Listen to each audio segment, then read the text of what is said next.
Bonjour monsieur. Bonjour. Alors on vient à votre rencontre aujourd'hui. Vous êtes le représentant départemental du Rassemblement National. Vous étiez avant au Front National.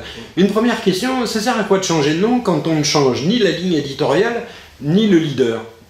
Tout simplement, on s'était rendu compte, après les élections présidentielles, qu'un certain nombre de nos compatriotes avaient l'impression que nous étions un petit peu trop fermés sur nous-mêmes et qu'il fallait qu'on s'ouvre et que nous rassemblions au-delà du Front National.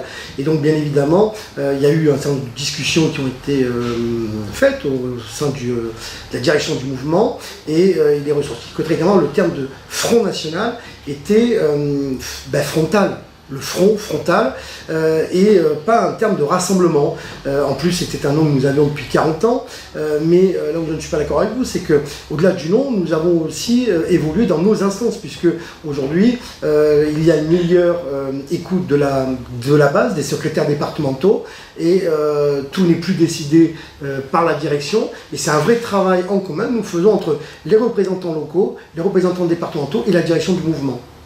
Alors, ce matin, dans Le Parisien et sur France Inter, ils faisaient un point de la situation du Rassemblement National.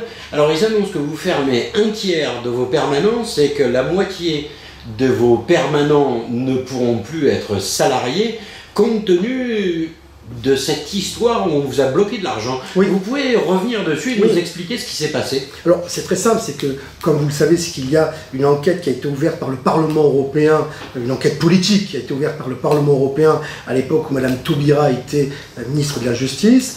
Donc l'enquête suit son cours, mais deux juges de gauche, qui sont au syndicat de la magistrature. Vous vous rappelez, c'est ce syndicat qui avait un mur, le fameux mur des cons, où on épinglait notamment même les parents des enfants qui avaient été violés par des pédophiles pour les pointer du doigt parce qu'ils n'avaient pas été très politiquement corrects dans leurs déclarations.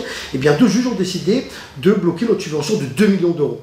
Donc là, évidemment, il y a un très gros problème financier au sein du Rassemblement National. Nous avons fait un appel aux dons au mois de juillet, juste après la Coupe du Monde de football, parce que nous avons appris la décision à ce moment-là. Un recours a été déposé par notre mouvement et nous devrions avoir la décision le 26 septembre afin de savoir si la justice confirme ou pas cette décision politique de tuer le seul parti d'opposition au système de M. Macron. C'est ce qui explique aussi comment dire, le départ de bon nombre de vos militants. Lesquels? Ce matin, dans le Parisien. J'ai pas lu l'article du Parisien. Donc mais ils annoncent le départ de plusieurs milliers. C'est pas le cas dans le Var. Dans le Var, vous vous portez plutôt bien. Moi, j'ai les chiffres dans le Var. Non. Alors, ce qui est vrai, c'est que après chaque élection nationale, mais ça, moi, je le connais depuis 24 ans au Front National et maintenant au Rassemblement National. Après chaque élection nationale, il y a une baisse des adhérents qui s'est faite juste après, notamment l'élection présidentielle. Et après, il y a une remontée qui se fait à peu près dans les 1 an et demi. Et c'est ce que nous avons rencontré dans le département. Et c'est ce qui se fait systématiquement. La preuve, c'est que l'appel aux dons, nous étions en plein été, nous avons récolté plus de 600 000 euros.